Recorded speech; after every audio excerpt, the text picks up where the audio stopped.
production studios do, and I'm just doing it with 2 laptops and an iPad. So Warner Brothers, suck it. I'm your host, James Hyden. As always, we're Trust the Process Live.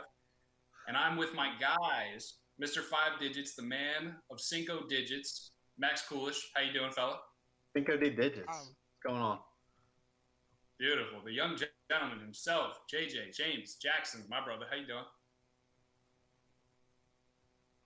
I'm great. That was an absolutely just astounding intro. That was absolutely outstanding.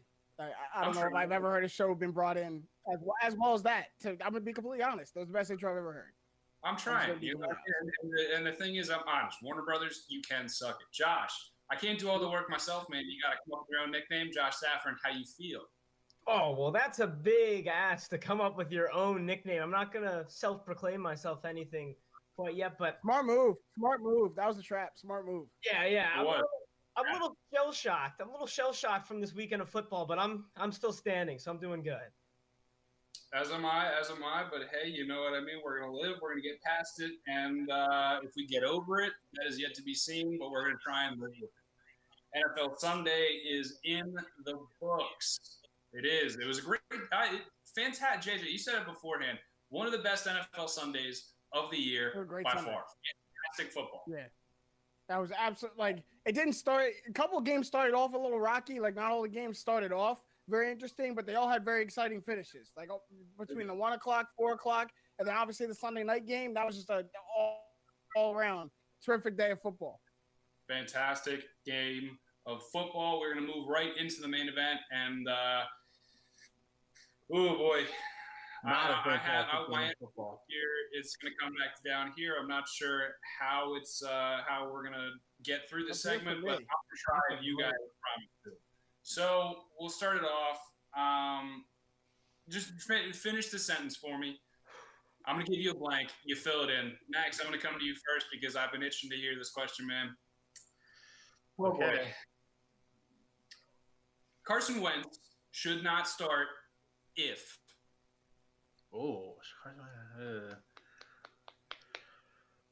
I mean, at this point, I want to say Carson Wentz should not start if the sky is blue, right?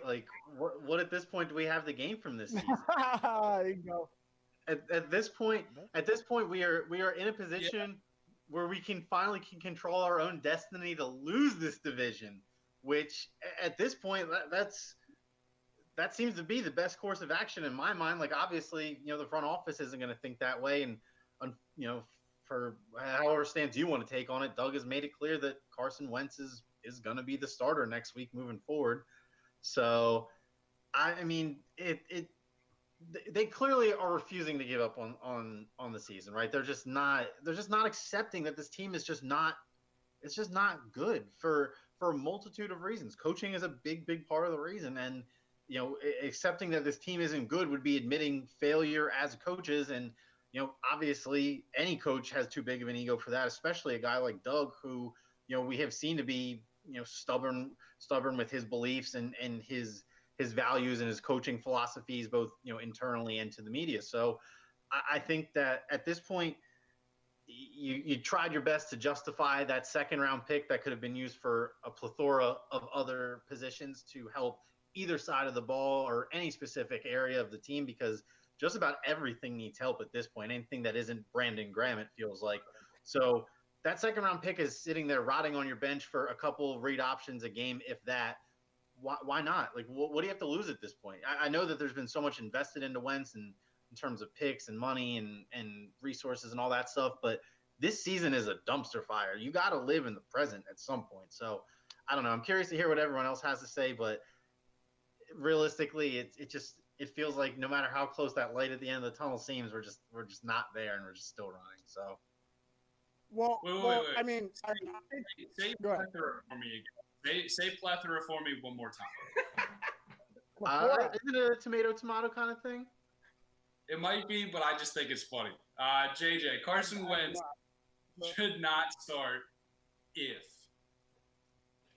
if the Eagles want to move forward. That he should not start if the Eagles want to start taking steps to move forward, to move past it. He had a bunch of points right on the head. It's clear that Carson Wentz isn't the guy. This year, moving forward anymore, however way you want to slice it, he's not the guy.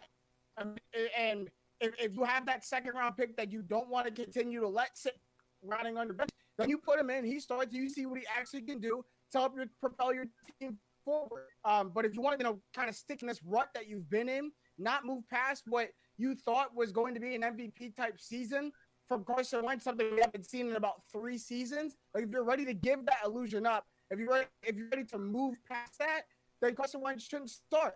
And like I truly think that being in the NFC East is hurting the Eagles moving forward. It is, because the division is so bad that even at 3-6-1, not only do you have a chance to make the playoffs, but you still sit at the top of the division. So it plants in the mind of the Eagles and the organization of some of the fans that this is still a right now season. This team, the way this Eagles team is constructed, who is leading it, this team should be focused on next season. This team should be focused on moving on. How do we get better in next season and the year after that and the year after that? There are very rare do 3-win teams still focus on how do we salvage this season. It's week 12. You got 3 wins going to week 12. You're not salvaging crap. You're not salvaging anything. But being in the NFC East is keeping the Eagles in a mindset of we can still do something this year. We can still turn something around and make the playoffs, and maybe the season won't be a failure. Newsflash, going to the playoffs at 5 wins and getting smacked around in the first round isn't success. It's not gonna make the season taste better. It's not.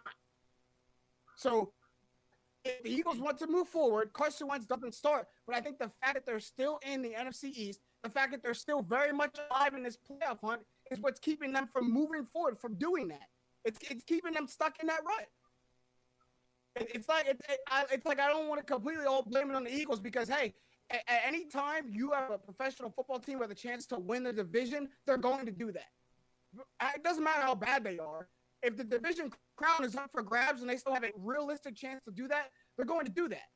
So I can see why there's some reason that you guys want to keep going, want to keep fighting. But Carson Wentz doesn't start if the Eagles want to move forward past this season. If you want to continue to focus on this season, fine. Then keep doing all the same things. But if you want to move forward, you want to look towards the future, how do we get better next season and the season after? Something's got to change, and it probably starts with the quarterback and head coach. That's my rant. I like it. Josh Safran, Carson Wentz doesn't start if. Man, I have been waiting to answer this one all day, because there's not much to be said about Carson Wentz that hasn't already been said. Max and JJ, you guys completely just said everything. But all I'm going to say is Carson Wentz doesn't start if he isn't enough to carry you to a win against the Bengals in week 3. I've been saying it since that game, and now it's too late. It's too late to bench Carson Wentz now, because you're fighting for the division. And I agree with the two of you.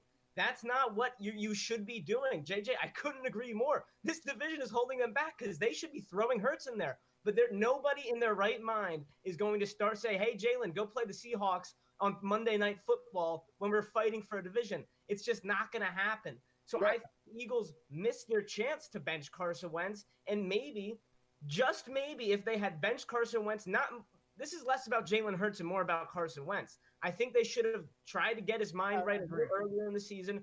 Week 3 was a little bit reactionary, but I think the bottom line is time has told they should have done something. Maybe not right then, but it should have happened, because at this point, it's too late. And JJ, you nailed it. It's not necessarily their fault. They're kind of a victim of circumstance with the NFC East here. I don't think Carson Wentz is going to get benched until this team's mathematically eliminated, as sad as that is. But I think the best course of action for the Eagles right now is if the trainers meet with Wentz and say, hey, what fake injury are we going to make up for you to sit out the rest of this year? So they can give Jalen Hurts a little shot at it. Open up the Eagles medical staff, man. Someone might just go and just kick Carson in the knee some cleats. Just, I'm sorry. That's wild. Fake injuries? All right. That's do I have to be the only one? Does me have to be the only Carson Wentz defender on this cast? Like, is that what we've gotten? Is me the last line of defense? You don't have to be. I'm so surprised that you're about to. Yeah, you definitely don't have to be. There's no reason to stick up for a guy who is statistically the worst QB in the league, man. Don't do it. And here's the thing. Here's the thing. On, I think Max, I think you held on to that as long as possible. think you held on to defending him as long as you possibly could. So I give you a little bit of credit for it. I mean, But look, it comes to a point where you can't defend him. look. Obviously, there's a little bit of there's a little bit of homerism in there, but like, there is a reason that the coaching staff hasn't given up on him because they're stuck in 2017 where he was legit. Like, I'm far enough removed from that at this point. I'm far enough removed from that at this point where that is holding little to no bearance in terms of my current day assessment of him. But like, clearly there was something there that season. And this is an old football cliche. Everybody thinks that they can be the coach to fix that guy. Even if they've been that guy's coach for the last 4 years, they still think they can be the guy to fix that guy. So I think that I did try to hold on as long as I could because A, I did see some promise last year. B, there's the fan in me. And C, yes, I do remember that magical season all those years ago. Like that of course, there's a reason that people held out for Josh Gordon after he didn't play for years because you see something, no matter how long ago it was there, and you hold on to it until it proves that it's no longer there. That light is completely shut off. And as of right now, Carson Wentz has a blown electrical fuse in the light bulb department. I'm piggyback. I'm jumping in, man. I think the biggest problem, and I won't go into all the reasons why I think so. The biggest problem is the guy who we're going to ask the next question about, which is Doug Peterson. And all I'll say on the matter is my thing now is Doug Peterson is completely throwing Wentz under that SEPTA bus that's coming up Delaware Ave, and he's blaming him for all the issues and saying, listen, it's not me, it's him. Let me get my guy. Let me get another shot. And I think it should be the other way around, personally. But that brings me to the next question, where I think the bus on Delaware Ave. I'm sorry? Not the SEPTA bus on Delaware Ave, not the mega bus. Oh my God, the double decker coming up. The double wide or the double walk. Yeah, you get run over 4 times on that, not twice. Yeah, he threw it 4 times, not twice, 4. Absolutely. But we're going to shift to the second question. Dougie P is where I think the issues lie.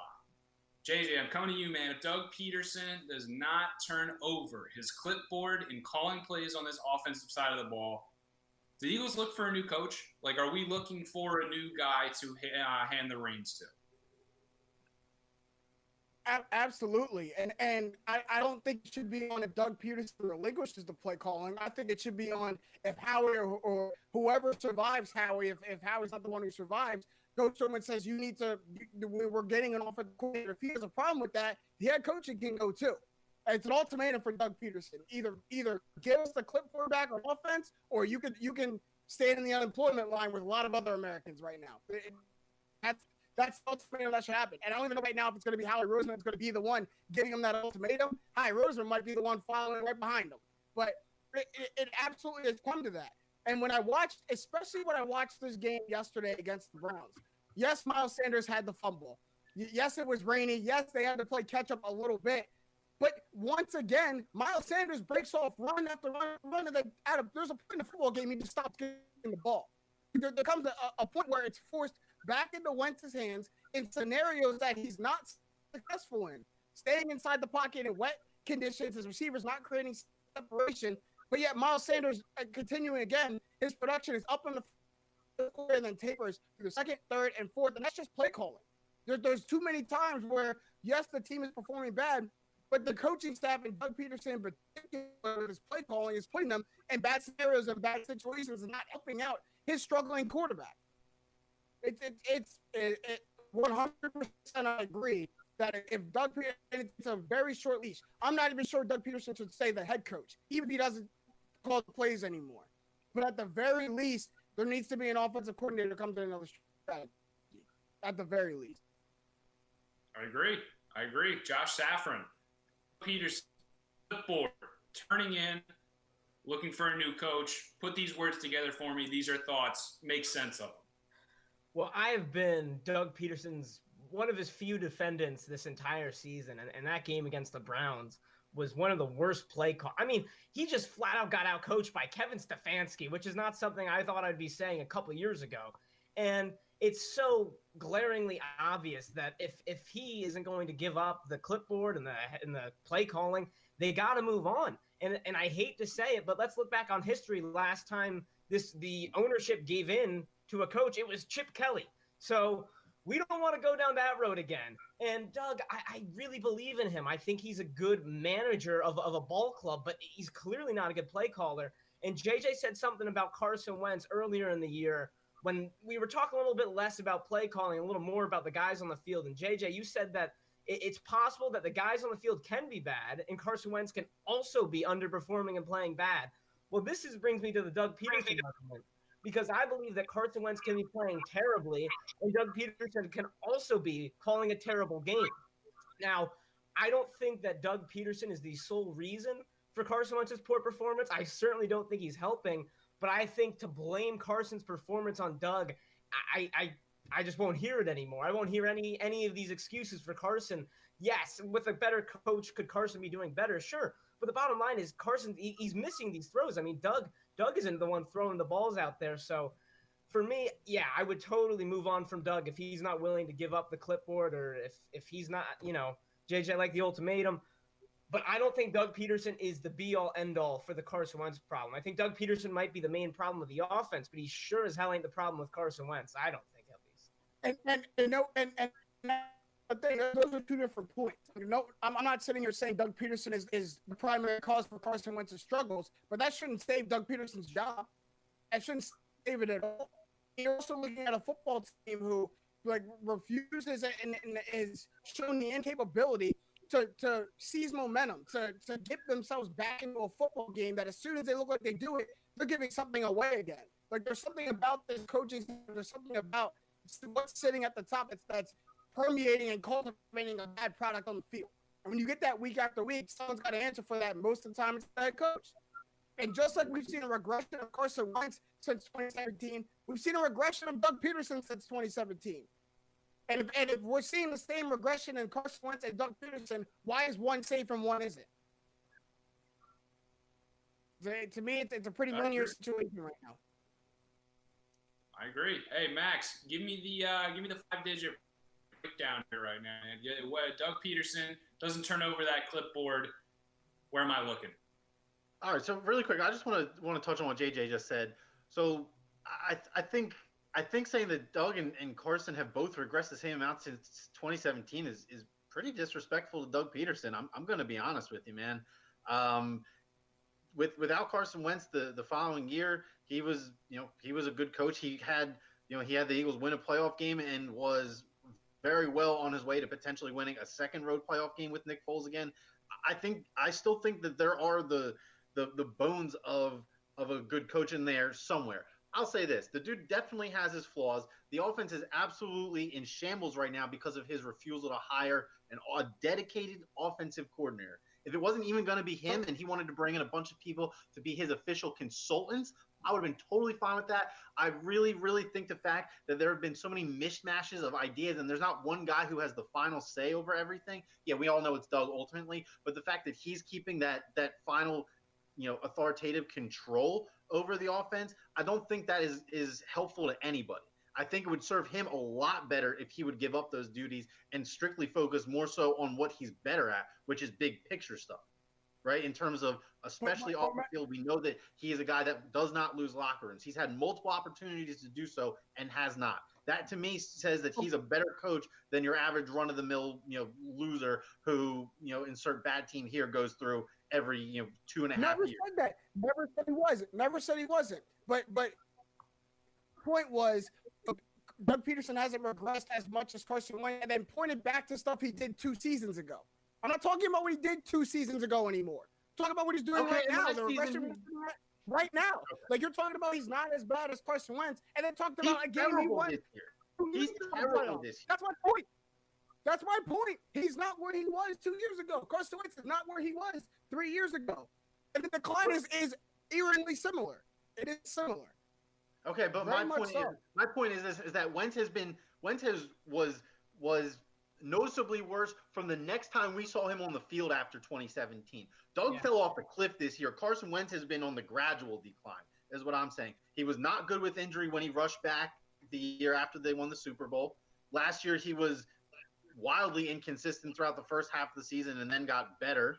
I think that's fair to say. And this year, he's been literally the worst quarterback in the league, while Doug has been able to bring another team to a division title with backup QB for a quarter of the season, road playoff win, close to another. Last season was able to keep that locker room in order when they very well could have and probably should have turned on, not turn on each other, but could have thrown in the towel, needing to win 4 straight games and help just to have a chance at a playoff game, right? I'm not saying that he was great last year, but Wentz was not any better than him, and Wentz has been, in comparison, much worse at his job this year than I think Doug has this year by a little bit. So I think that based on the past body of work over the last couple of years, this year it's like this. But if you're taking the cumulative body of work, talking about an eyelash and the difference. Doug has a much greater resume than Wentz does.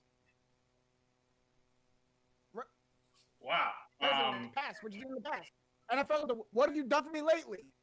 And lately, it's been all trash. The whole thing's been trash. No disagreements here. I'm just saying. One other thing we have to point out that Doug and Carson are both affected by the bad decisions in terms of personnel in the coaching roles, especially offensive. Since Frank Reich left, we've had nothing even remotely average in terms of offensive production. And obviously Doug is a big part of that, but a lot of that fault goes on Doug or whoever's inability to put other guys in that position to help him with offensive things. And I totally think that a lot of the play call, basically all the play calling this year is going to go on to Doug. But I think it's a lot easier to fix that just by getting an offensive coordinator than it is compared to fixing Wentz, who literally can't do anything right this year, it seems. I think that's what I'm more so trying to get at here ultimately. I'm with Max. You changed my mind because my thing is if both people are doing their job and they're both on a downcline, I'm not sure how we can defend one and not defend another. So I changed my point. Bench Carson. My point exactly. Both of them are awful. Fire both of them. If you can get out of Wentz's contract, cool. I'm out on defending one, if not the other, if they're both on a steady decline. Because all I'll say is one has talent, and as a player, talent means something that maybe it could be fixed by someone else. The other guy got exposed for his best ideas not being his own. He plagiarized and took the credit for somebody else doing a better job at being an assistant coach. So now I'm not sure how we can rationalize somebody being good at their job by bringing in an assistant. Like it's saying a higher up will be better at their job if you get them a good secretary. Maybe. I don't know. I get where you're going. I think that's just a really terrible analogy to do it with. You're not wrong. It might be a bad one, but you see what I'm saying? Like I'd be like, I don't understand. It is what it is at this point, I guess. You know what I mean? You successfully changed my mind on how I'm defending Wentz because at that point can't stand if my argument that I just made is to survive. Okay? Yeah, I mean, Josh, do you got anything to add, man? No, I am with Max here. I will back Max up 110%. Banners, you were giving him the eyes, and Max, I agree with you, man. Because I just think, yeah, the eyes. I don't think it's crazy how the two people who pay the most attention to the team share the same opinion. Crazy. But Max, to go the most All right, Josh, go ahead. You're not getting away with that statement, Max. Go ahead, Josh. Go ahead. Right on back. I can't help it. This team has felt cursed. This team has felt like we can't win it. And Doug Peterson is the man who brought them to the promised land. And that means a lot to me on an emotional level. I will not lie. That's my point. That's what Max was talking about, who pays most attention to the team. We look at it from an unbiased point of view. You guys are both remembering 3 years ago is not a long time in calendar years. So if my team won a Super Bowl 3 years ago, yeah, I'd probably want the exact same team on the field every Sunday too. But that's where you guys are coming from. That's where you guys are coming from. Not what I said. Not what I said. You did it, Josh. You just said it. You just said it. I don't know. I don't want a lot of emotion to you. Max is talking about, I saw what Doug Peterson did when he won the Super Bowl one playoff game, but he's not doing it now. but he's not doing it now. Yeah, but the difference is that Doug isn't the worst coach in the NFL by any standard, and Carson Wentz is the worst quarterback in the NFL by a lot of standards. By multiple that's standards. not really refutable. Exercise some futility. 5 coaches worse than Doug Peterson. Go. Adam Gase. No, but for real, let me think. Adam Come Gase. on. Let me do the end of the game. Give me 4 more. I'll figure out 4 more. Maybe. I can't do it on the spot right now because I really got to think, and we have to keep moving. Matt I will get Patricia, back to there's you easy with ones. 4 other There's no coaches that easy aren't ones. Adam Gase that I consider I'll give objectively you worse Adam Gase and than Matt Doug Patricia. Peterson. We'll come back around. Thank you for Matt Patricia. We're down to 3. Well, all right. We'll come back around. Last question of the main event. Oh, how the turntables. For the Eagles, now, have the worst chances of winning the NFC least. JJ. Really quick. Oh, Matt Nagy. okay. Thank you. Down to 2. Yeah, you're right. Matt Nagy is a fraud of a coach. JJ. I like the fluid answer, Max. Every time one comes to mind, just pop. You guys asked for it. Yes. Have you looked at the next 4 or 5 games on the schedule? We talked about this last week and how the gauntlet starts with Seattle. That's on Monday. It's time to go. It's time to go to absolute war, and you guys are looking at a depleted army, going through the roughest stretch and the roughest remaining stretch in the NFL. And to your delight, the 3 teams in your division have 3 of the easiest schedules moving forward. So that's perfect for y'all. So we talked about, and that's why I never liked the question, is this division the Eagles to lose? It was nobody's to lose.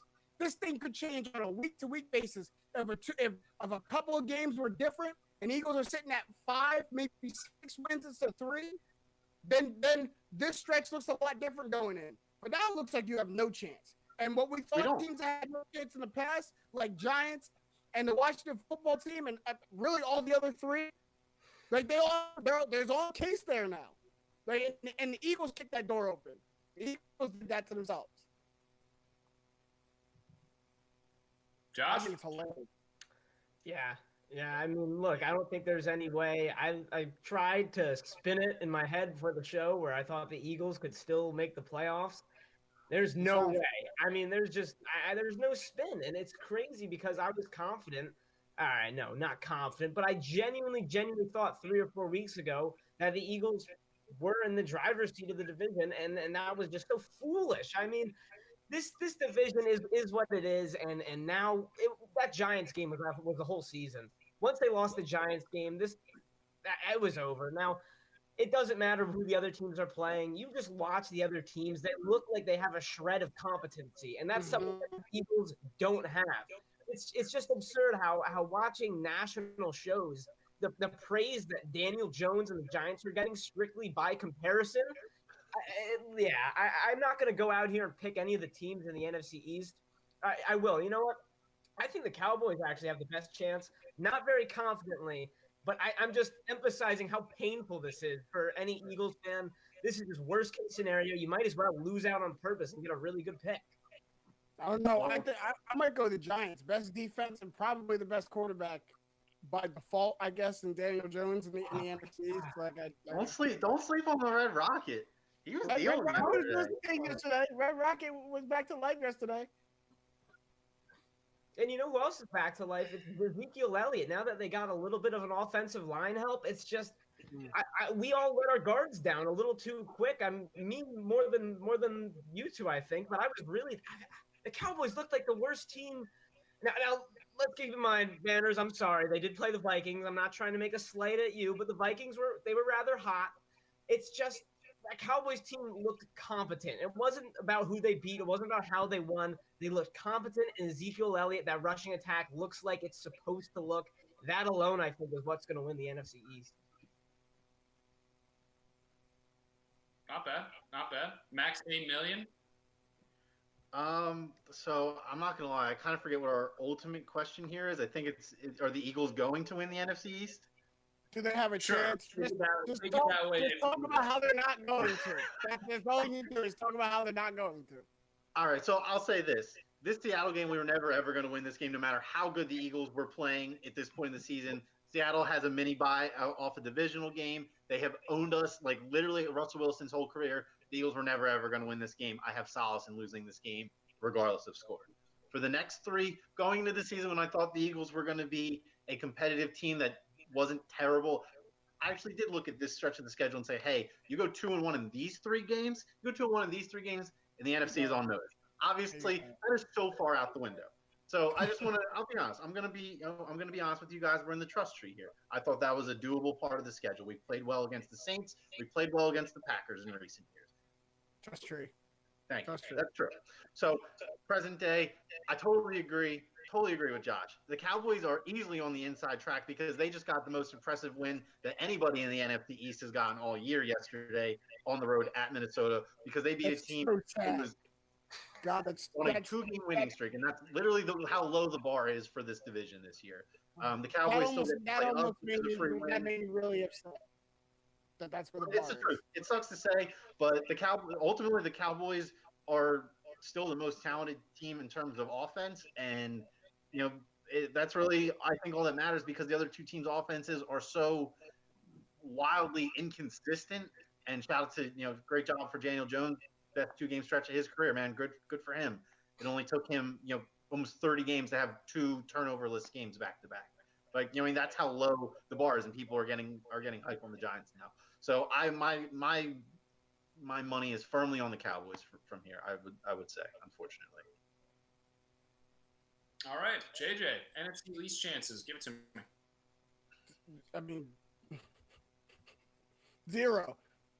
It's about the same amount of chance I have of Beyonce answering one of the DMs that I've sent her in the past 5 years. It's about the absolutely same chance. I mean, I started it off by mentioning this stretch, and by mentioning how I never liked the fact that the narrative was is this the Eagles division to lose because this division was just thrown out in a yard and it said somebody go get it. I don't like. Whoever stops hurting themselves gets it. And the other 3 teams have stopped hurting themselves for the moment. The Eagles are the only team in the division without a winning streak going on. So the other teams have stopped hurting themselves in the moment, and the Eagles have not, unfortunately. Yeah. And real quick before we move into our favorite segment of the week, checkout line. Are you boys in it? Are we checked out? Is this season we checking out? We putting everything on the conveyor belt? I'd like to watch other football games. There was a very, very good slate of 1:00 games. I'm sitting here watching the Eagles, and why is it that you guys play the worst game every week? Like not only are you bad, what's the common denominator? What could it be? Every week it's the worst one.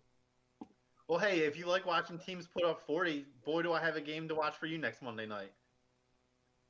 Yeah, okay. It'll be lopsided, but it'll at least be some points on the board. And as painful, Josh, you check it out, man. As painful as it is for me to say, I can't do it. As much as I want to check out, I'm not checking out until Jalen Hurts is the starting quarterback. I'm like, I have to sit here every Sunday and root for my team as much as I don't want to do it. Like, you're in first place still. You can't check out if you're in first place. It don't make sense. You can't do that. You can't do that. I know. Not how it works. You can't do that. I have 7 wins, Max, and I'm not in first place. So don't sit there and take a first place in the division lead for granted. Okay? Yeah, but I don't want to be first place. 7 wins, and even still tonight, if we win, we'll have 8 and still not be in first place. Sounds like a personal issue, unfortunately. I'll just say yes. I think the best way to put it is this: I am mentally hold on, sorry. I am emotionally checked out, but I'm mentally still invested. Okay. You have to be. Yeah. All right. I see it. So we're gonna move on, and I'm gonna flip the script. We're gonna go biggest loser this time first. Oh, okay. I'm flipping the script because that's how the internet works. We do what we want. I do what I want. Losers this week. Biggest loser, Josh Safran. Biggest week 11 loser of the NFL. Oh. Ooh, all right, we're going losers first. And you know what? I felt like there were a few more losers than there were winners this week. And I'm sorry because I know I'm taking someone's loser. It is without a doubt the most obvious one. Joey B, man. Joey B and the Bungles. It is just the saddest scene that is. It might be the saddest, like, not like death, you know what I mean? I've seen in the NFL in a few years. Everyone liked the guy. And just to add salt to it, the Bengals 18-1 on the road in their last 19 games. And it looked like they were about to break that curse, too. Poor Bengals fans, poor Joey B. My heart goes out to all of them. And I've heard this narrative in the national media today blaming the Bengals for what happened to Joe Burrow. That's ridiculous. This notion that they should have brought him along slowly, like, no, that's not how the NFL works anymore. He has the talent. He's going to play from day one. And I feel ridiculous. Yeah. He's the number one overall pick. In what sport do you draft number one overall? Like that especially a quarterback. I somewhat subscribe to that because they put a trash offensive line in front of him. But I'm not saying I wouldn't have started him, let the kid play from day one.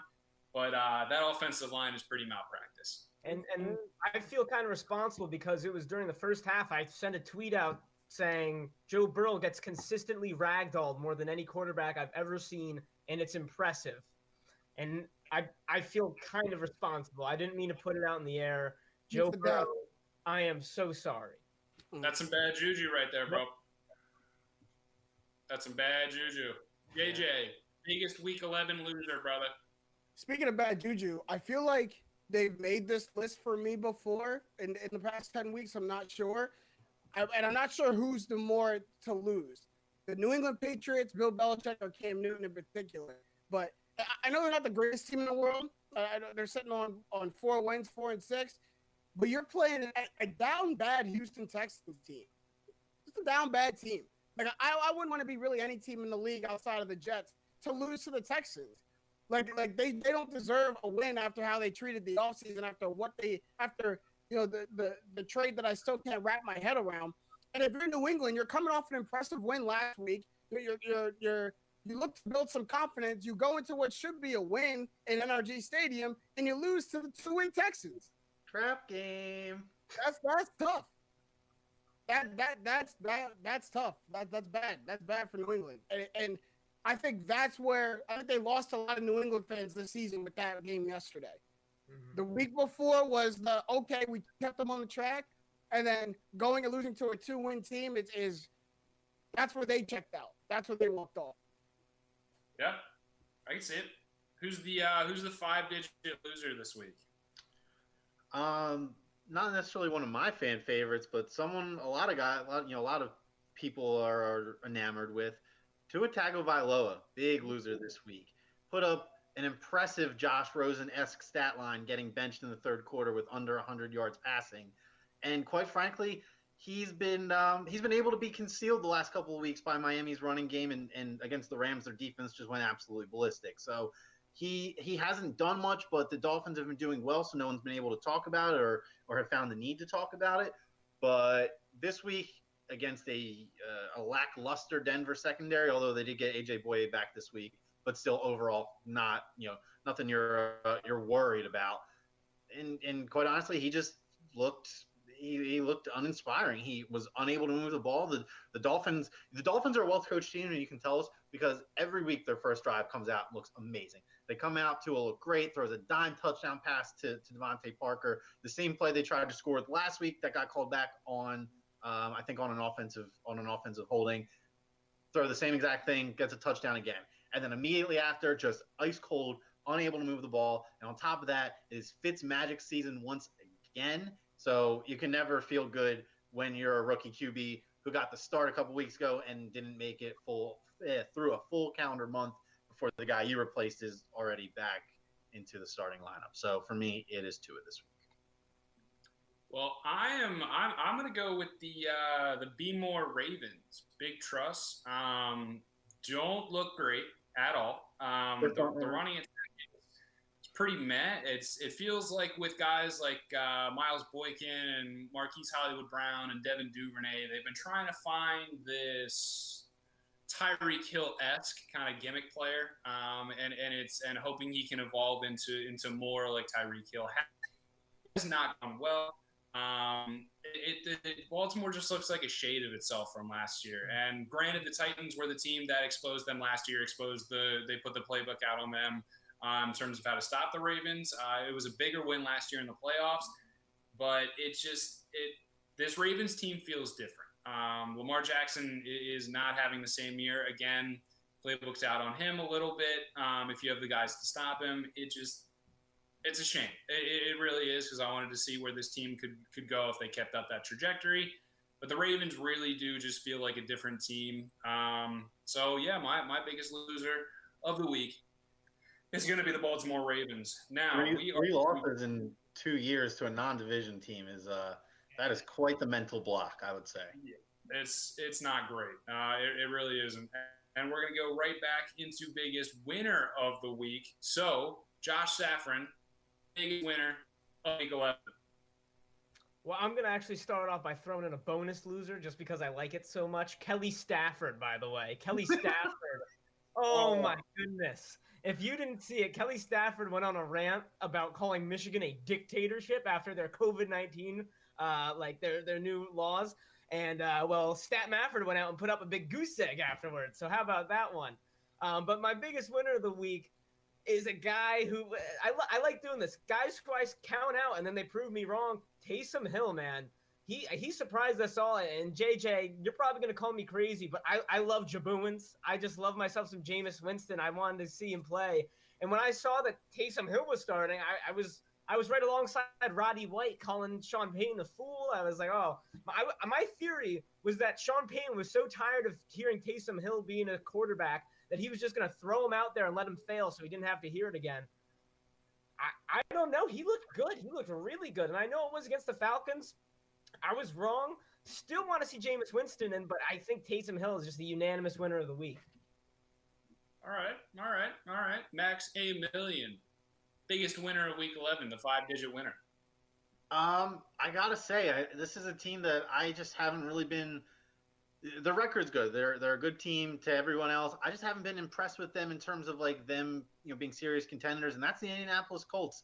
They were the easy pick against them pick of the week from a lot of people, but they surprisingly what ended up being a shootout, which I never thought they'd be able to win with Green Bay, especially if their defense is letting up points. You don't really expect that, and I thought that was a really quality win to be able to win a close game, even though it's at home against one of the contenders from the league, and that was a really complete team win. Like no one was really like that one guy who carried them on their back.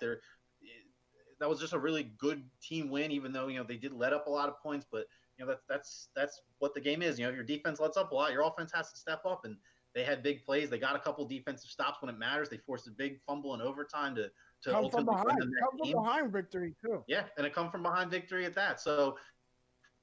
Definitely the most impressive thing. The most impressive thing the Colts have done in my eyes this year. So hats off to Frank Reich, Phillip Rivers, and everybody else in the most bland uniforms in the NFL. Love it, AJ, biggest winner of week 11, my man. I'm surprised that no one said this already, but I'm going down to Temple South there in the Carolinas to the Carolina Panthers. Not really helping my cause as the Buccaneers. But in particular, PJ Walker. Yes, PJ Walker went 5-0 in the XFL, gets himself an NFL contract, and then wins his first game. Just absolutely hats off to PJ Tucker and the Carolina Panthers down there. Matt Rule just is doing an outstanding job, and PJ Walker steps in and gets his first win against a down bad team, a really bad coach, of Matt Patricia. But PJ Walker balled out in his first game. Great for him. Yes, sir. All right, well, since people on the show have a habit of stealing my takes before I get to say them, it's whatever. I'll manage. One that I'm not too happy about. My biggest winner is Kevin Stefanski, because the dude is actually showing that he can continue to do good things while running Gary Kubiak's playbook.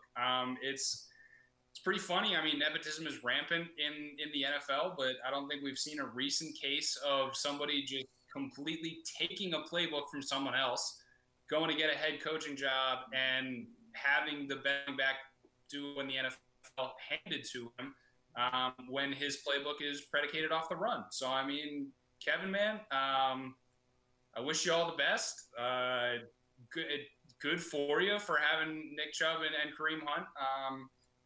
Have fun being a wild card candidate for the next however many years you're in Cleveland.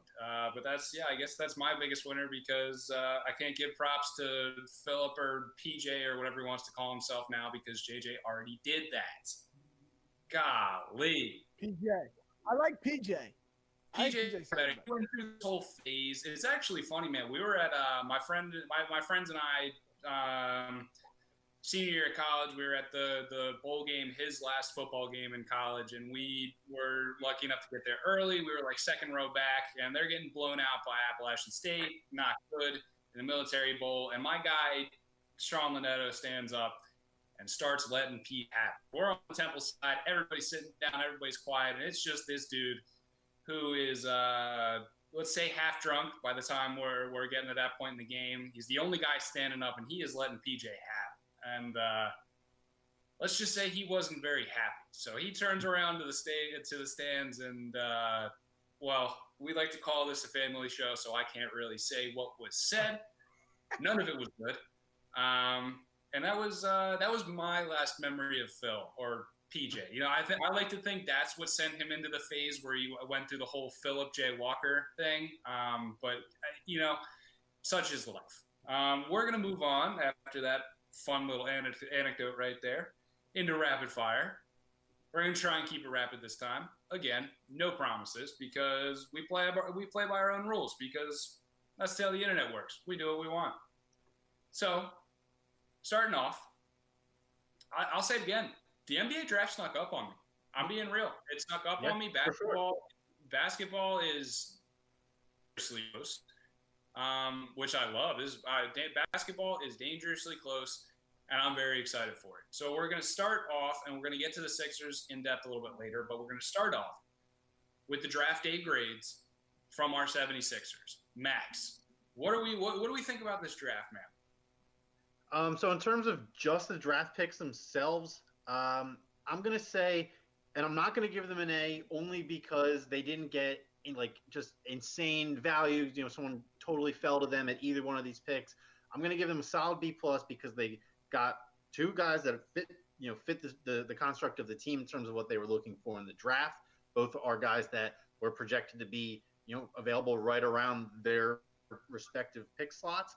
And I think the Sixers got good fits in both of them. I'm honestly really, really excited for, and of course I can't remember his name, but Tyrese Maxey. Thank you, nobody, for helping me out there and letting me flounder. But yeah, really excited for Tyrese Maxey. I thought that was the right pick to make. So I'm going to give them a B+ simply because they weren't able to find insane value through draft picks, but that's because that wasn't available. They took two guys that were solid picks for where they were selected. I think that's satisfactory, job well done. And that's for just the draft picks. Obviously, other things that happen in regards to draft selections we'll get to, but I'm talking about in just the grading of the two players the Sixers select.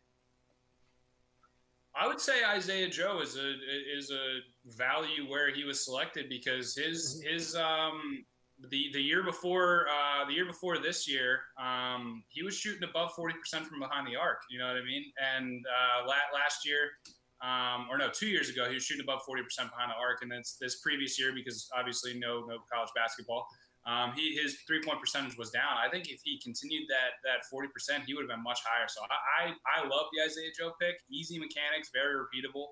Okay. So cool. Tell me on it. I think I'm maybe just a little scarred from the last couple of years of the draft with the Sixers. Well, I really like the Isaiah Joe pick. To me, it's another Matisse Thybulle kind of situation where he's one of the best defensive players in the NCAA last year. Definitely, I mean, he won Pac-12 Defensive Player of the Year. So now you pick up Matisse Thybulle, who was NCAA Defensive Player of the Year.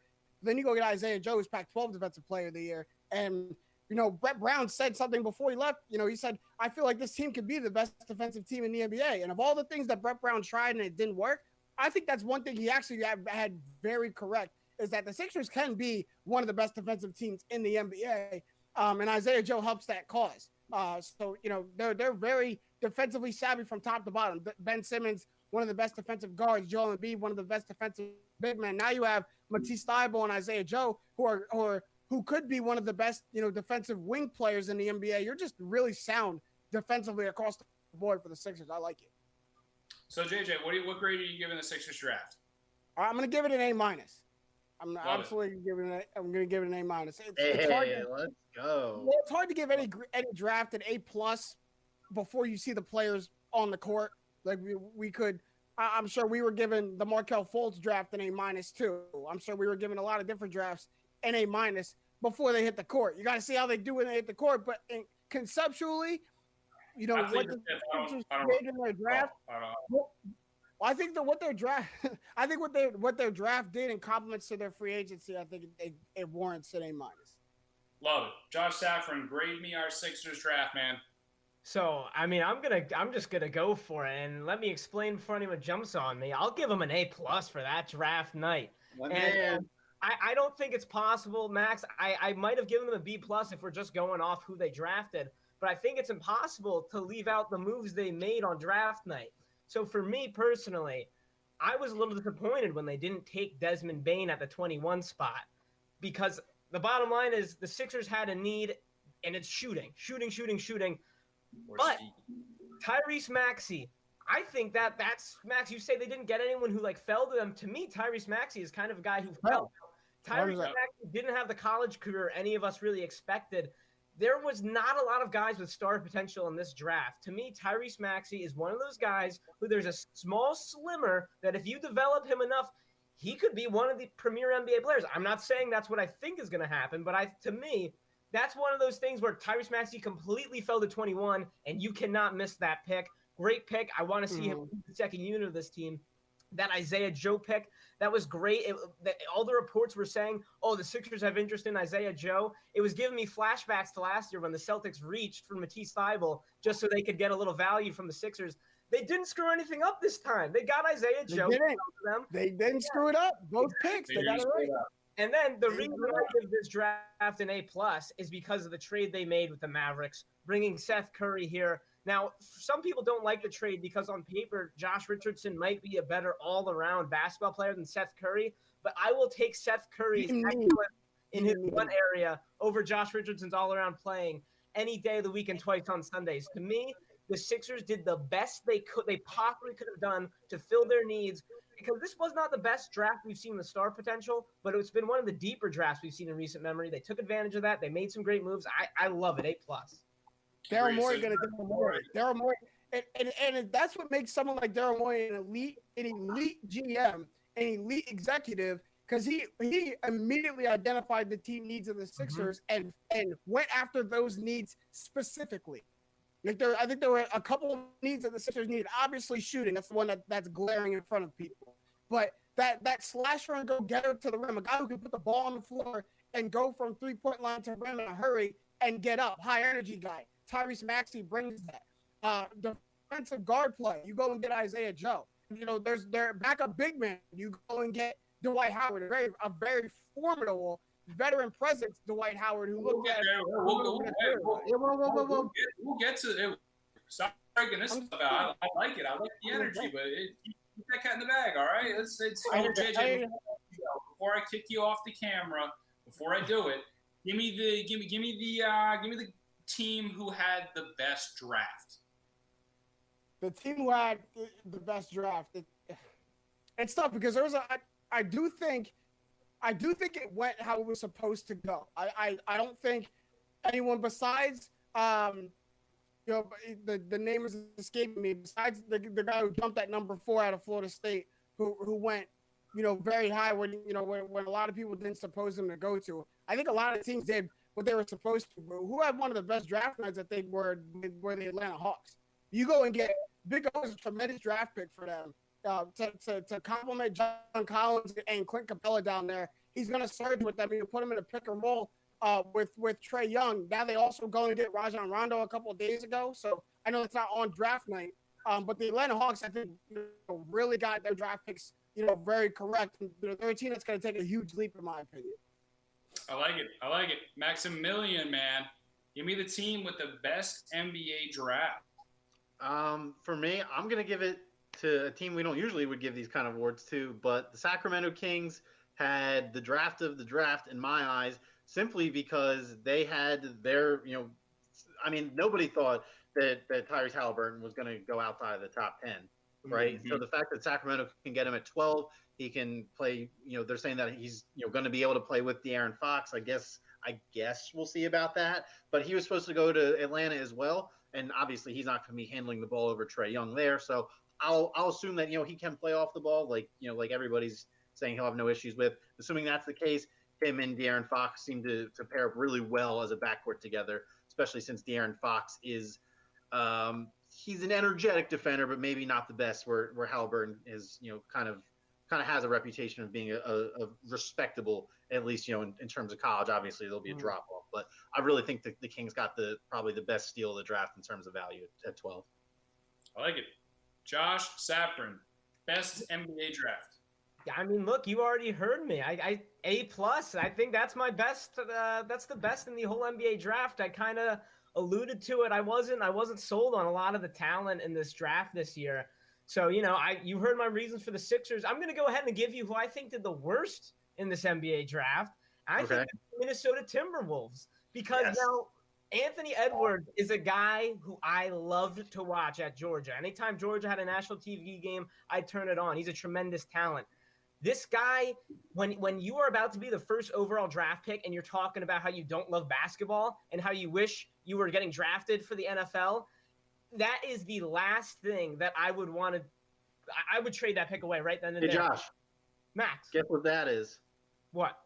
That's a red flag right there. That's a red flag right there. Yeah. That right there is cherry, sir. That right there is a cherry color. Come on, let me have it.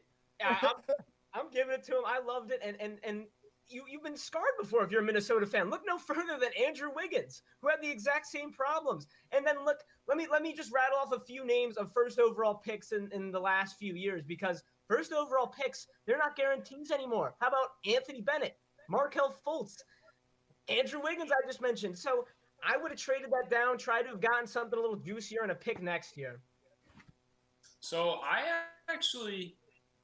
really like what the Detroit Pistons did this year. Yeah. Getting Killian Hayes was a smart pick. Trading to get Stewart out of Washington, I like how he plays. And then I think the value of maybe the entire draft, or at least the first round, was getting Saddiq Bey at 19. I think I really, really like what the Pistons did this year. It remains to be seen if they keep Blake Griffin. It's kind of a team in flux, but I think they did a really, really good job of getting three pieces in the first round that are going to be part of that young core for a little bit to come. I think they did a very, very good job in this draft. So the Pistons are my team that aced this NBA draft. So we're going to move right along into talking about the offseason. And JJ, I know that's where you wanted to go, and I like the energy. I like that. I want you to keep it there. My head was getting over my feet, though. You were right. I was moving too fast. No, that's cool. That's my job to bring you back. I'm gonna really write, but now I'll let you go because I want you to grade the 76ers entire offseason. Go. I mean, that to me gets an A+. That the draft alone gets an A-, but the entire offseason moves, that gets an A+. I mean, next to the Lakers, I think it's the best offseason we've seen in the NBA. And I talked about what Daryl Morey was able to do, just coming in immediately and identifying the team needs and doing what he has to do to go get them. Like, I think Josh hit it on the head perfectly when he said that a lot of people may not have liked, the trade to bring Steph Curry in, but I mean, the spot that he identifies, the catch and shoot that he's going to be able to bring to the Sixers is immense. Along with Danny Green, along with Dwight Howard for that backup big man position. I mean, I think the Sixers did a tremendous job, and it started with getting rid of Al Horford's contract. Like that I still think is one of the best things that Daryl Morey did, was get him up out of here. Like there was a lot of like dragging of feet about how they were gonna do it, and Joe Moore was like, I don't care how we gotta do it. This contract's gotta go. We're gonna get this done, and he gets Al Horford out, and then a great snowball effect happens afterwards. So A+ from the Sixers, man.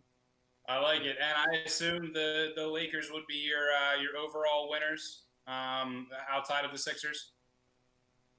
The best team got better. It's kind of scary. Yeah. Max A million. Grade me that 76ers offseason. I mean, it's really hard. It's really hard to give them anything less than an A because they did everything they were supposed to do. Like I was never of the mindset that Al Horford's contract would be negotiable to anybody. Right. Thank God that Oklahoma City bender for first round picks. So really, really good stuff all around on that. I'll be honest. I know Danny Green's a good player. It's hard to not be skeptical of him after how he was really, really bad in the bubble. And it seemed like it just kind of got worse every round almost. So I know he's a good player. I know he's a good piece. There's a reason he's won the last 2 titles with 2 different teams. I know he's a good player. But, like, subjectively, I'm like, man, this guy, I just watched this guy brick it up in the final. So I'll say this. If I keep seeing that, then I'm going to be worried. If he comes out of the start of the next season cold after a shortened off season, after winning a ring, I'm definitely going to be concerned about Danny Green, the player. Definitely love the move. The Seth Curry move, I'm very, very shocked that Dallas was so willing to part with him. It seemed like Dallas was most certainly going to be more of a buyer's team. I guess they really felt like they needed to address their defensive issues, and a Seth Curry and Luka backcourt is not getting stops, and I guess they were willing to kind of go against the analytics because I don't even need to know analytics to tell you that every analytic is going to favor Seth Curry and the fact that he hits 44% from his career from 3 over Josh Richardson. I love Josh Richardson as a player. They said in offensive efficiency or efficiency on the offensive end, so it was really about now doing something about their defense. I think Jay Rich complements Luka and KP a lot better than Curry did. Like they're going to hurt shooting wise for a little bit, but it's not too much. So I just think they know what they're doing down there. I think Mark Cuban makes sense for both sides, but it feels like in terms of need, Dallas was winning 155 to 149 games against the Clippers. They can clearly score with anybody. I understand you want to shore up the defense, but their need to exchange offense for defense, I think, was less than the Sixers' need for just a pure shooter, a guy who literally does not care about anything else other than standing from the wing to the corner on either side and just jacking the 3 ball. So I think that the Dwight Howard move's cool. I've always been, I guess, more on pro Dwight Howard side than the average person. I know he's a bunch of things that I'm not going to say because he's now a Sixer. But I'm cool with that too. I'm going to give the Sixers a solid A because it's hard to see how they earned anything less than that. Honestly, like I know we do this on paper stuff all the time. I was through the roof when they drafted Fultz, and we all saw how that worked out. But you have to at least make the right steps to see if they're going to pay off. You can't guarantee success if you're not doing the right things to be successful. So that's where I'm at. I think the Sixers earned and deserve it. I like it. Josh Safran, give me that overall. Real quick, I've been saying this for so long, I almost forgot. Doug Marrone is a worse coach than Doug Peterson. Oklahoma City Thunder are my big offseason winners because for a team that is so openly just trying to get picks and build for the mid-2020s, they're doing a damn good job of it. It's comical. Like at this point, it's a little ridiculous how what Sam Press is doing. Like he's literally just like, who do you want? As long as you got a first round pick, who do you want? Like you can take whoever you want. Just talking about not Shea and give me a first round pick. When he has picked 6 years from now, he needs to make. So Josh, before I let you go, Max, I want to pose this question to you, and the fact that it took you this long to come up with those names compared to the fact that before the season people were arguing where Doug Peterson ranked among the top 10. No, hold on. I've been sitting for so long that I forgot about it 2 separate times. And also, I've been meaning to ask, or I'm going to state and clarify here really quick. I'm also, out of the goodness of my heart, going to totally exclude guys that are newer and not doing well because someone like Zach Taylor is an easy win for me because he's been terrible in his 1.5 year record-wise. So I won't even take that one. I'm just saying that there are a lot of low-hanging fruits that I'm going to pass up on, and I'm still going to find you a fifth name, and we can move on. I think my point still stands, though, that I like the confidence, though. before the season, we were arguing where in the top 10 Doug Peterson fits, and now that we're having this discussion, like it's not even a fall from grace, man. It's just a trip over a baby gate. Like, you know what I mean? Like, this ain't good. Having this talk ain't good. Josh, we'll get back to you, my guy. Grade me that 76 season, right? Yeah, I mean, so first of all, Wi-Fi just randomly shut off, so bear with me as I speak from my phone in the basement of my house on data. So let's hope this isn't too bad. But anyways, the Sixers, man. Look, I'd give them an A for the offseason, just one lower than the draft. You guys kind of said it all. They've done everything they were supposed to do. The only thing that I still have a question about is that Dwight Howard signing. Yes, he's a very talented and he can still play. I just wonder what he's going to be like in the locker room. He has a bit of a history. I mean, he was fine with the Lakers, but I don't know. I just still have some question marks there. And, you know, usually I am the first one to say, no, don't just throw in a first-round pick like that. But if there's anything that 2020 has taught me, 2025 is just so far away. Who knows if we'll even be playing basketball by that time? So, yeah, like I'm fine if it's to get rid of Al Horford, man. I'll anything for that. So yeah, I love what's been going on.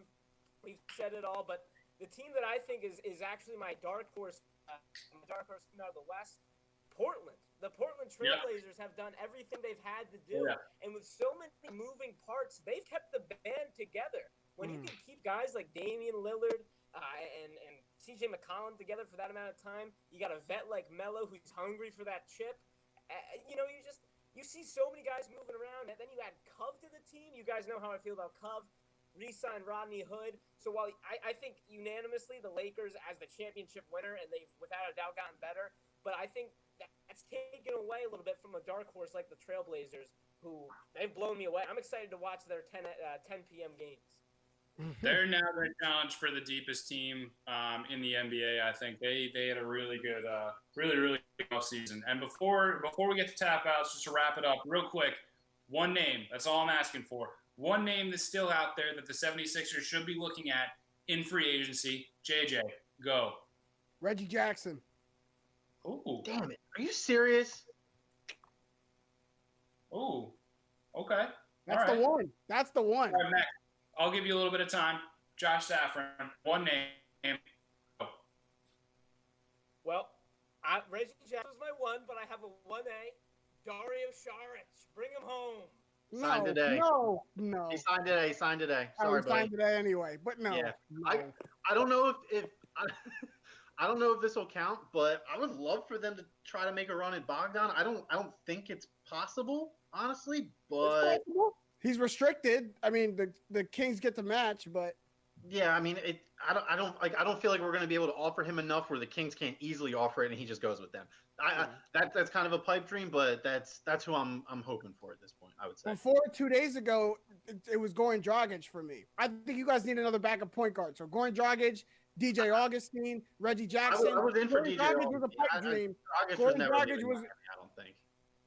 He took it. No, he wasn't. That was more of a pipe dream. But Reggie Jackson, DJ Augustine are out there. Jeff Teague, who got signed yesterday, that was the name that I was going to throw out there too. But a good, solid veteran backup point guard, I think, is what you guys need. Yeah, I don't know. I mean, not a great free agent class anymore. With the guys who are going to get re-signed, staying with their teams. I mean, I could say someone like Brandon Ingram. I think he'd be wasting my breath. That's he's not going anywhere. Feasible, possible, likely. Take your pick. So I don't know. I really don't know. I don't know if they need to spend that money that they freed up right now. So I guess my answer would be no one. Shock the world. Hashtag innovator. I don't know. I guess. Whatever. But I forgot to give my grade on the Sixers season, and I'm going to say incomplete. I'm going to say incomplete because, one, I don't think they're done. I think they might add another mid-level exception because that was freed up by the Horford trade, I think, as well. And then, Max, to your point about Danny Green, man, I don't know if Danny Green's on this team past the trade deadline. I don't think this is like the go for broke You got year. insurance. Unless You got we're, insurance, bro. Steph Curry's your insurance. Yeah, exactly. I don't know. I think you'd be stupid not to try Matisse Thybulle in the starting lineup, and then the shooting guard either of Seth Curry or Danny Green, whichever ego is bigger and needs to start. You start Danny Green. You definitely start Danny Green out of those two. Really? See, I think you start Seth with Ben. No, well, no. you start Danny out. You start Danny Green for the psychological point of view. Also, Danny Green is still a really good defender. That's Danny where, Green is still, that's you where put Danny Green on the you put Danny Green on the bench. You're not getting anything out. You're not getting any production out of Danny Green coming off the bench. Yeah, so I don't know if Danny Green's on this, unless they're lighting the world on fire. I don't know if Danny Green's on this team past the trade deadline. So I'm going to give it incomplete, mainly because I think Daryl Morey still has some galaxy brain moves to do. And then my answer would be #shock the world. No free agents, man. You know what I mean? Keep that money, roll it over. Like this old cell phone bills of old. Roll those minutes over. But that's my rant for this week. Who wants to tap Sal first? I actually have one this week. It's not anything substantial or like deep or meaningful, but right now the Queen's Gambit on Netflix. It says it's a limited series, so that's the only reason I'm bringing it to you because it might be time sensitive. Really, really, just a well put together show. It almost sounds like I'm not complimenting when I say it doesn't really seem like it's blowing me out of the water in one specific area or reason. It's just a very gripping show to watch. It's very substantial in terms of its content and its writing and the actual film and cinematography that goes into it. That's the kind of thing I'm a sucker for. So if you're bored looking for something to watch over Thanksgiving break, Queen's Gambit seems to be more or less family friendly. Got some minor language in there, but I'm 5.5 episodes in out of 7, and there hasn't been anything Game of Thrones level where you wouldn't mind your 8-year-old, maybe 8's too young, but your 12-year-old hearing it. So if you're looking for something to watch, give it a shot. I like Josh, JJ. Are we tapping out? Josh, you can go first unless you don't have one. All right. Now I'll tap us out just with a little anecdote here. A brief recap of what it's like to cover sports in the year of 2020. Gentlemen, I had easily the weirdest experience of my entire life this weekend. So. Oh man, he left us hanging. Oh man, that was getting good.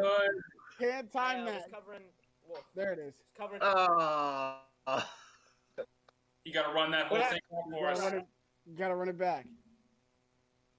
All right, we're back. We're good. All right. Well, that's pretty on brand with exactly what I was saying. So, anyways, I'm at a Temple ECU game, covering it in a Lincoln Financial Field press box. I was marveling at this opportunity. 0 fans in attendance. Due to COVID and injuries, Temple is down to their 4th-string quarterback in this game. Their quarterback, moments before kickoff, is announced suspended, which now Temple is down to their 5th-string quarterback named Paul Gray. His dad is literally a member of the band The Roots. Anyways. Absolutely love that. Kick off at noon. This game is set to kick off at noon. The game doesn't kick off until 1 because a player's girlfriend tested positive for COVID, and they had to stop the whole game to make sure the player wasn't positive for COVID. I guess he was negative because they played the football game. There were 5 players on the field during pregame who had to be removed from the game because of COVID. And then, if all of this wasn't crazy enough, their wide receiver ended up playing a couple snaps. There was a mouse that was scurrying around in the press box with me.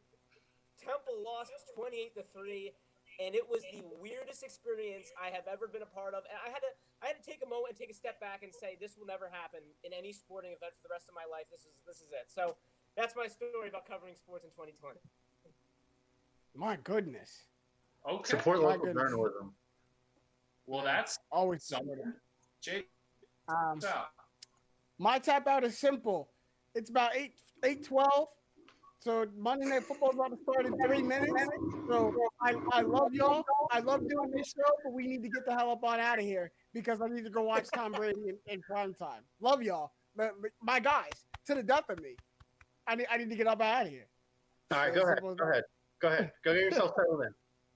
We got you. Yeah, I don't have a tap out, and I'm not going to give you one because that's how the internet works. As always, we are brought to you by My New Philly, where something's always new and Everything's always good. Hey, for once, I had the BUC. least amount of internet problems. Shout out to me. Yeah. That. Hey now.